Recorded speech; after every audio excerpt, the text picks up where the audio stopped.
I grew up in a small town, where everything was close. You could cross the whole town in under 10 minutes, from the gas station on Main Street to the small park on the edge of town.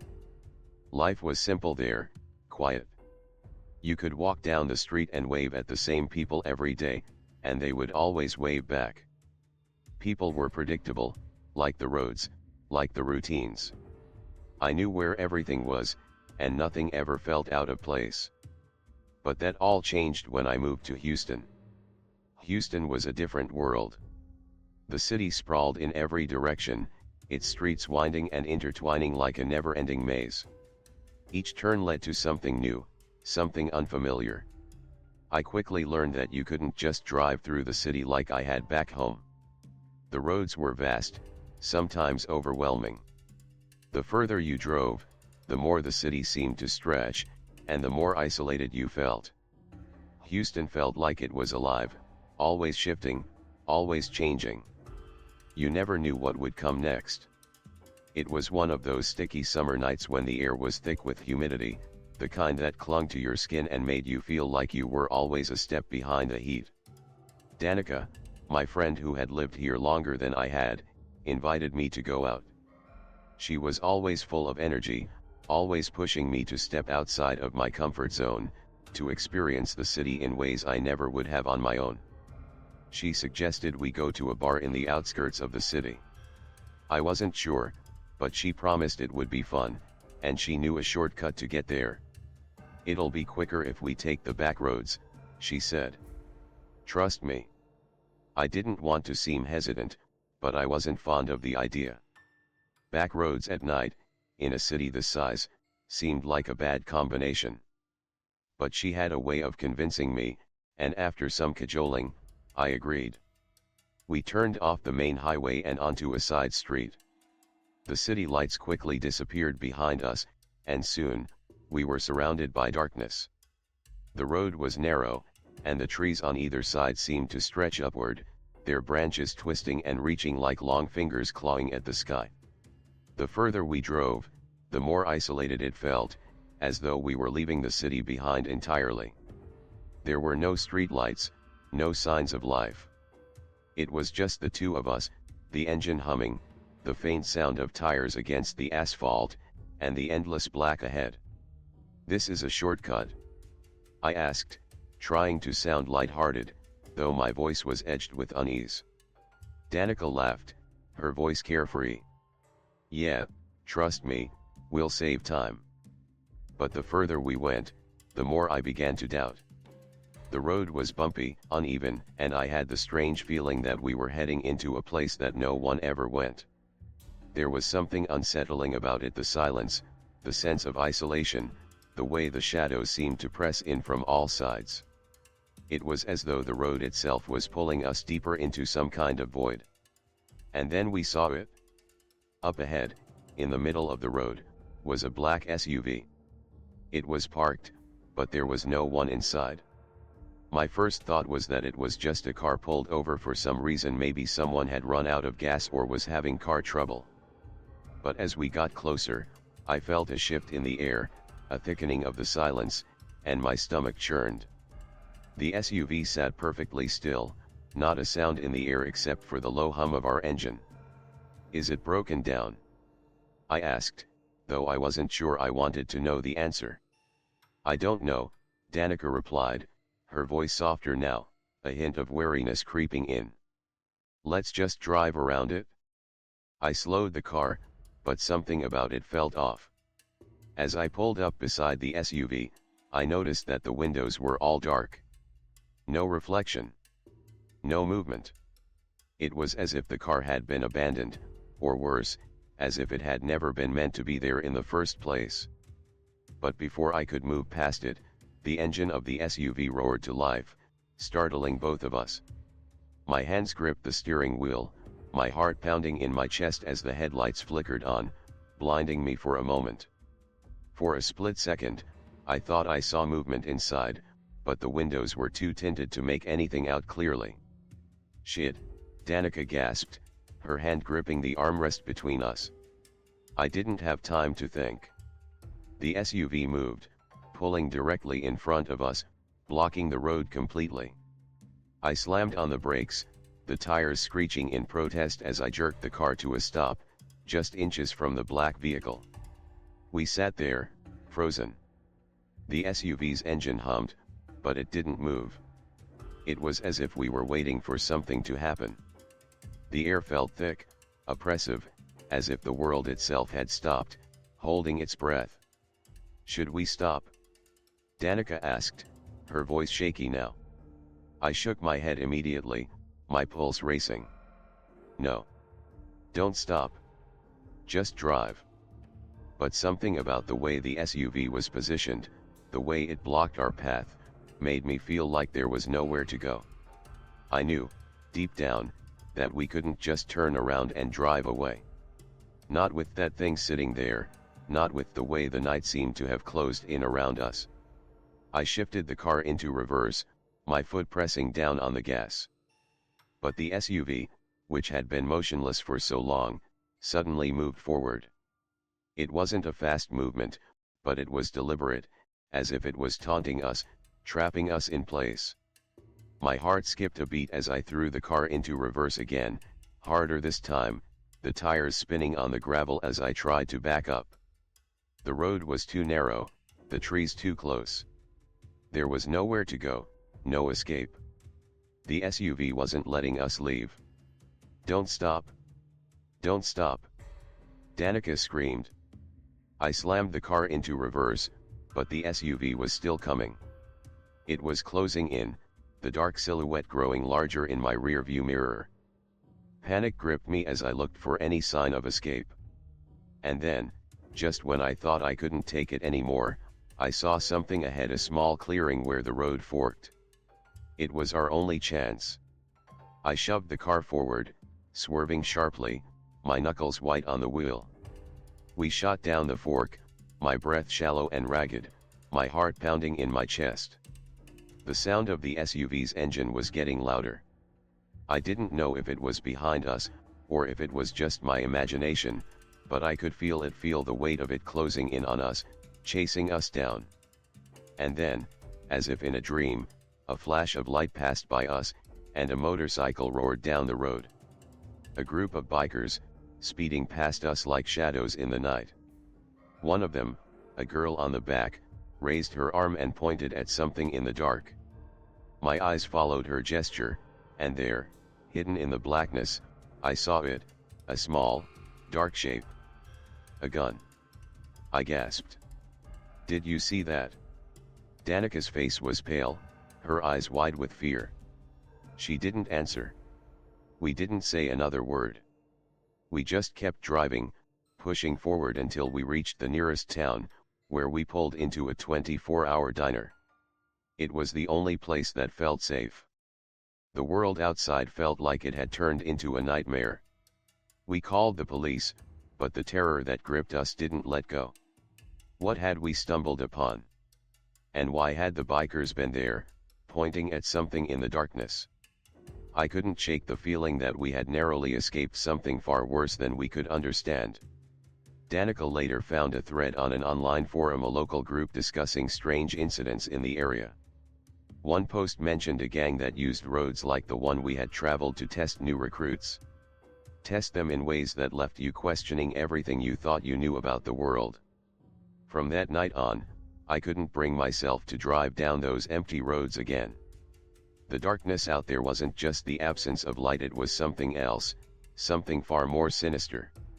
And I couldn't shake the feeling that we had only seen the tip of the iceberg. After relocating to Washington, I felt an overwhelming need to break free and experience something new, something bold. It was a fresh start, and the idea of hitting the open road seemed to call to me. My friend and I decided to embark on a cross-country road trip across the United States. The plan was simple: drive for 12 hours a day, taking in the views, sharing stories, and making memories along the way.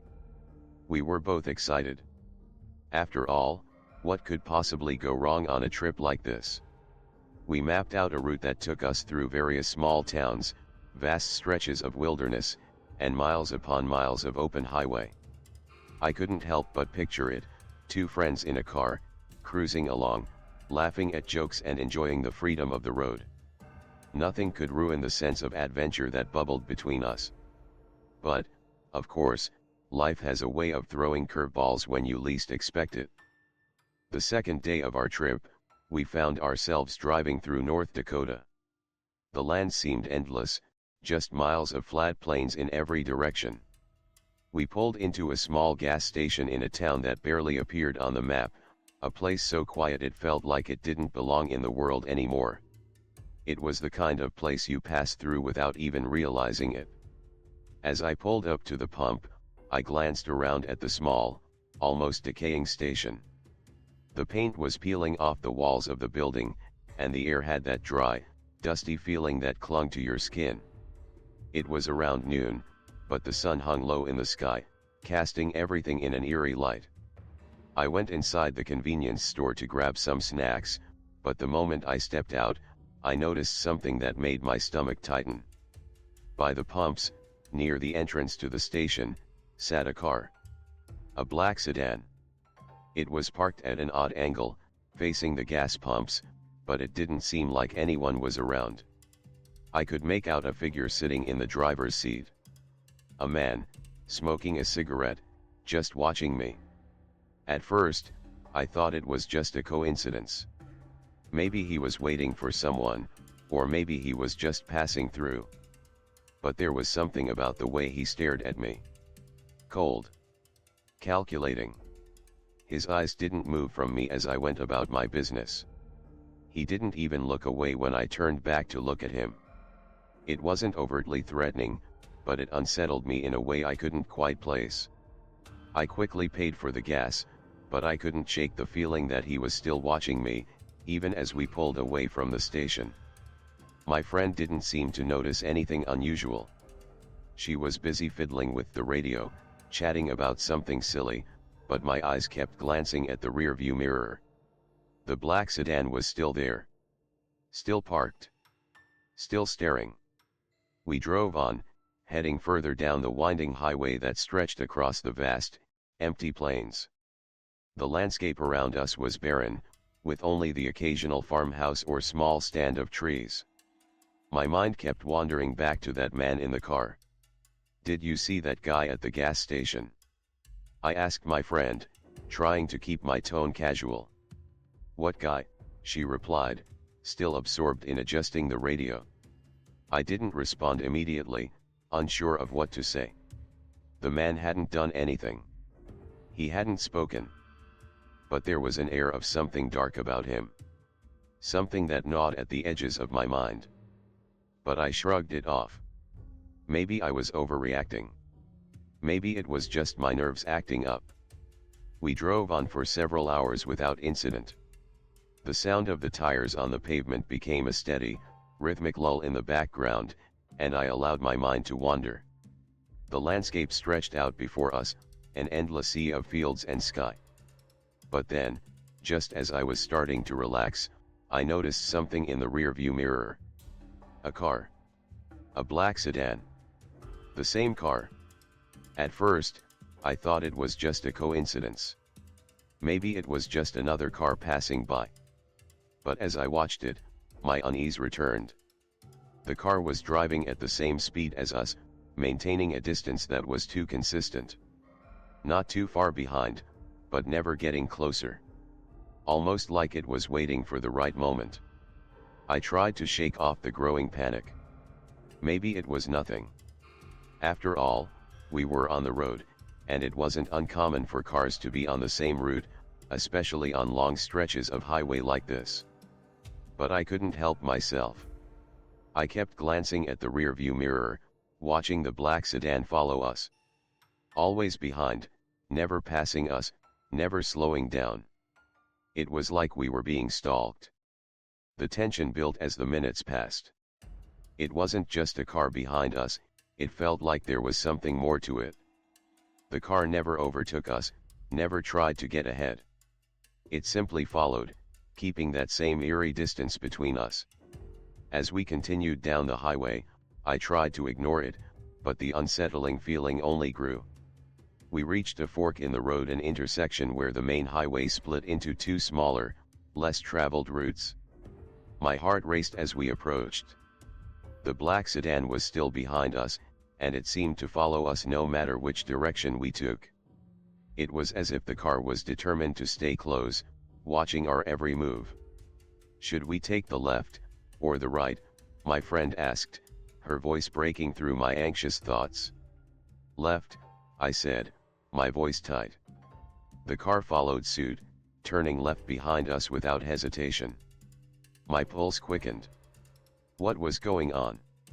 Why wasn't the car overtaking us? Why was it staying so close? I didn't understand it, but the fear began to creep into every part of me. It was almost as though the person inside the car had nothing better to do than follow us. And the longer we were on the road, the more the sense of unease settled into my bones. Finally, I couldn't take it anymore. We reached a stoplight, and the black sedan pulled right up behind us, its headlights reflecting off the back window. I could see the man now, closer than before, watching me. My breath hitched in my throat as he stepped out of the car and began to approach our vehicle. I didn't know what to do. My heart was pounding. The only thing I could think was to drive away. But I was frozen in place, unable to move. It felt like the world was holding its breath, waiting for something to happen. Suddenly, as if by divine intervention, a hotel door opened, and the man paused, glancing over at the hotel. Without a word, he turned and walked back to his car, driving off into the night. The tension in my chest was unbearable, and I could feel the sweat forming on my palms. My friend was silent beside me, too afraid to speak.